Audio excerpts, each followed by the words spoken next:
The room goes quiet the moment Prince stops smiling. It's a private space in Los Angeles, late 1980s, industry-neutral ground meant to feel relaxed. Low light, plush chairs, a sound system humming faintly in the background. Madonna is mid-sentence. Prince is standing near the door, one hand on his coat, the other resting on the edge of a table where a cassette sits untouched. The tension isn't loud, it's surgical. Then it happens. Prince turns, doesn't raise his voice, doesn't explain himself. He walks out. The door closes, the meeting is over. Whatever was supposed to happen between Prince and Madonna dies in that room. Days earlier, the idea of this meeting had sounded inevitable. Prince and Madonna were circling the same cultural sun. MTV rotation, provocative visuals, sexual power framed as authorship. In the late 1980s, pop wasn't just music, it was leverage.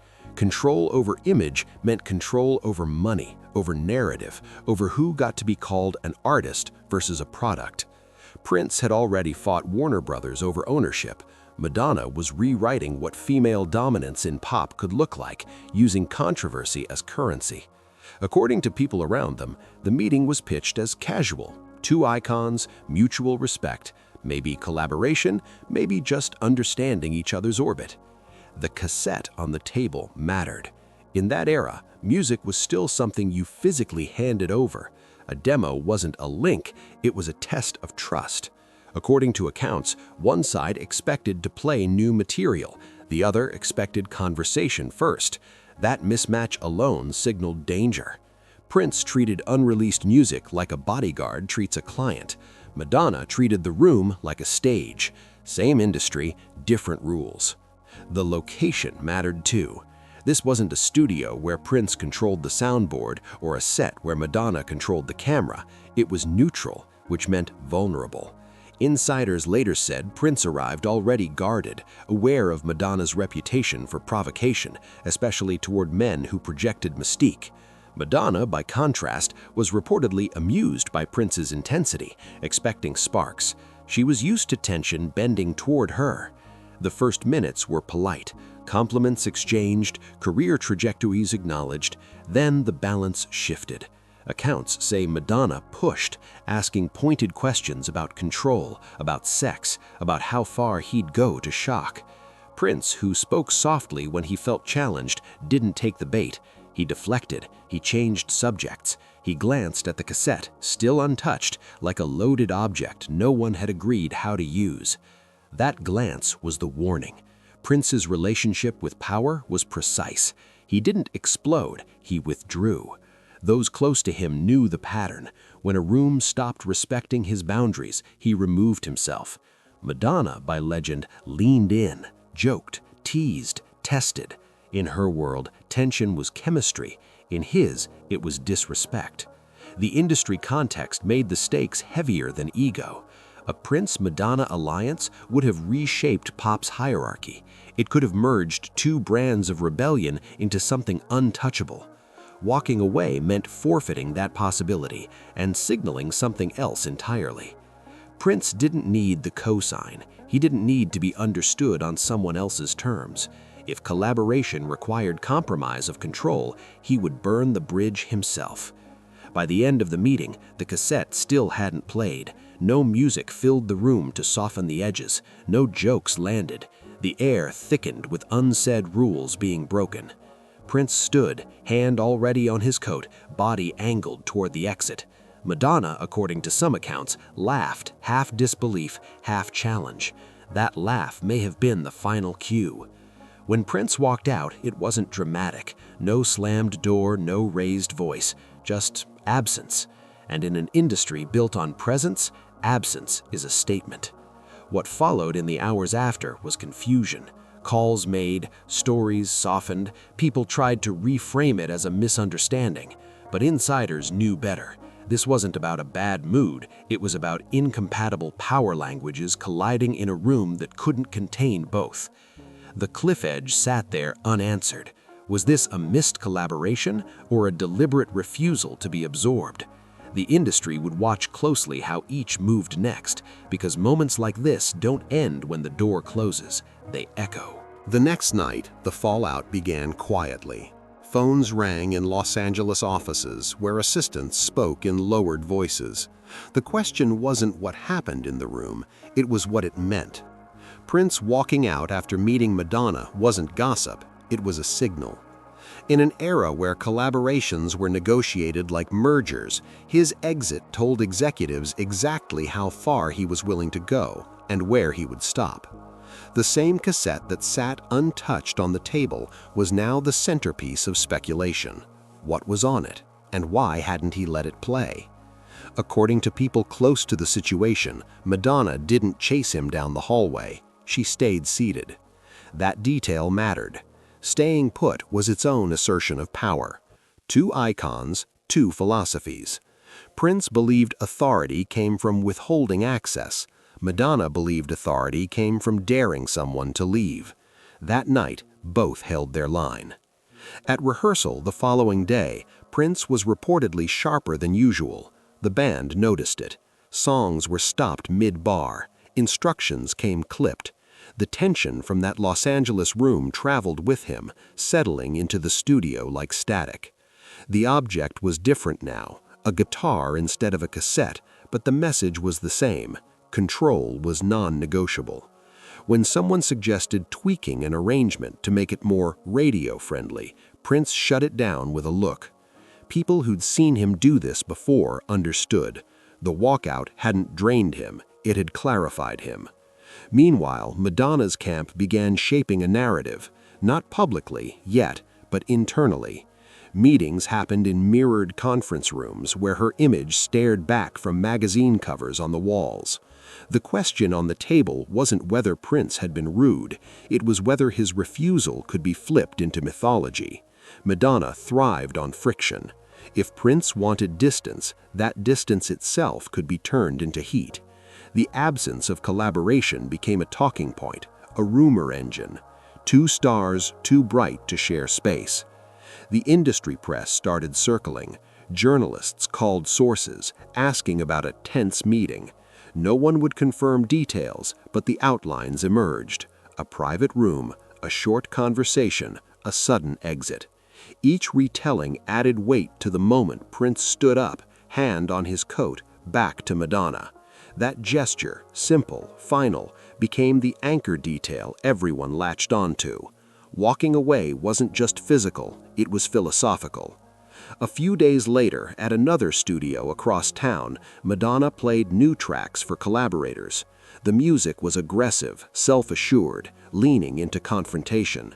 According to accounts, she joked about Prince being intense, but the joke landed with an edge. The cassette from that meeting was gone now, replaced by her own demos blasting through speakers.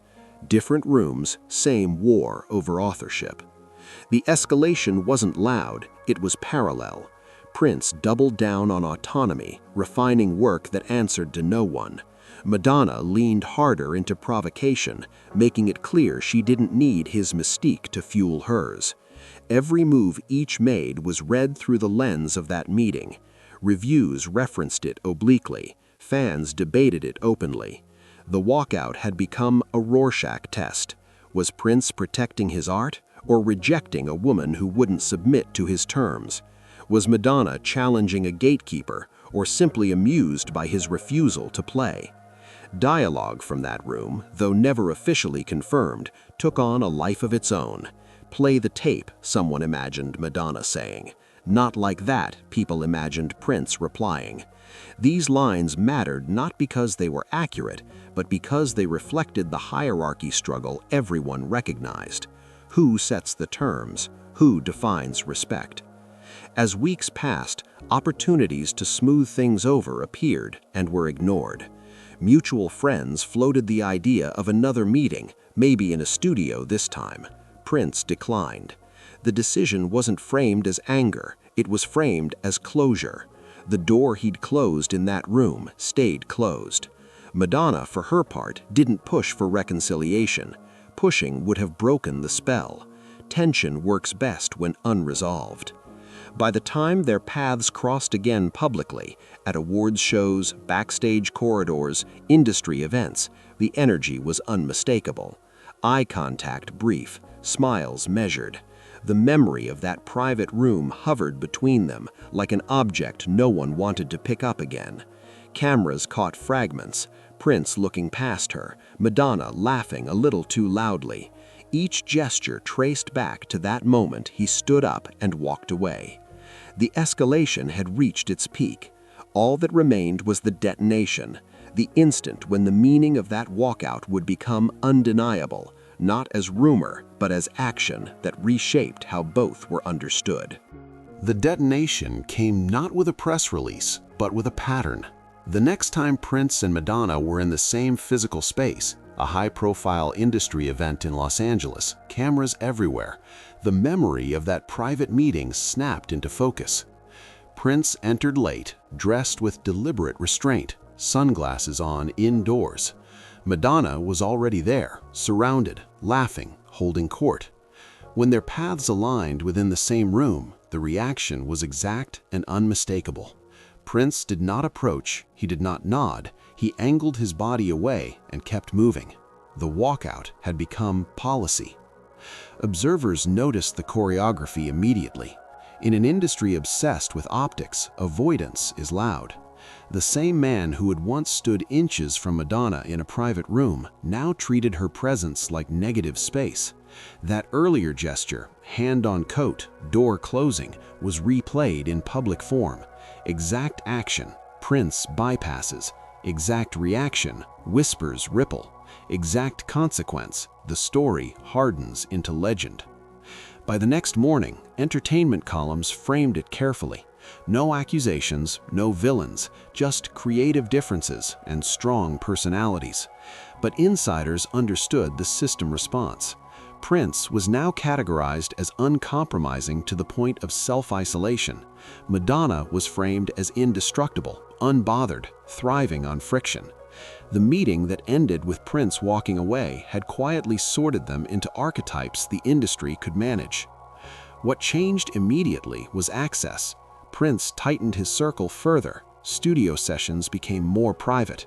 Unreleased music was guarded even more fiercely. The cassette from that meeting, never played, took on symbolic weight. It represented music withheld not out of spite, but principle. Prince's message was consistent. Collaboration without sovereignty was contamination. The industry adjusted, approaching him with clearer terms, or not at all. Madonna's response unfolded differently.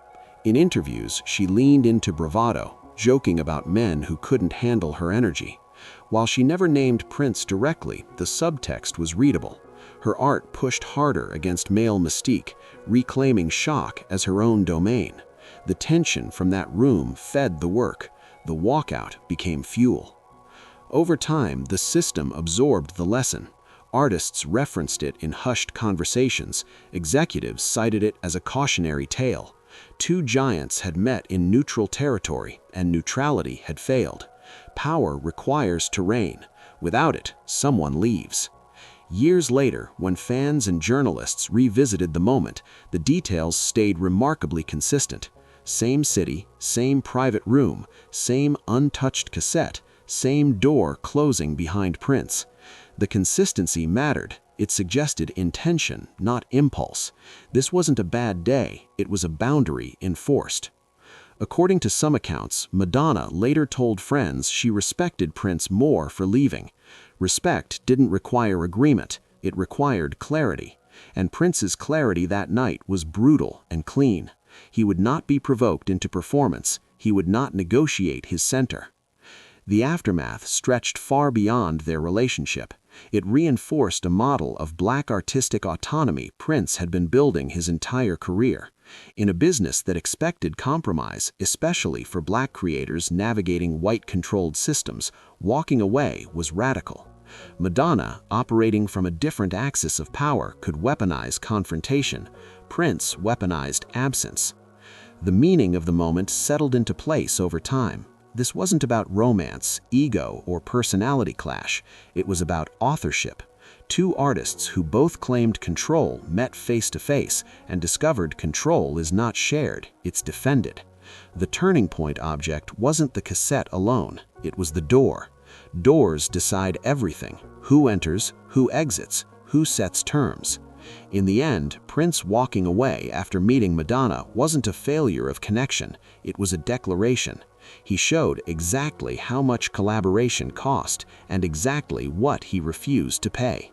The industry heard him, Madonna understood him, and the room where it happened became a quiet monument to a truth artists still wrestle with. Sometimes the most powerful move isn't to dominate the room, but to leave it.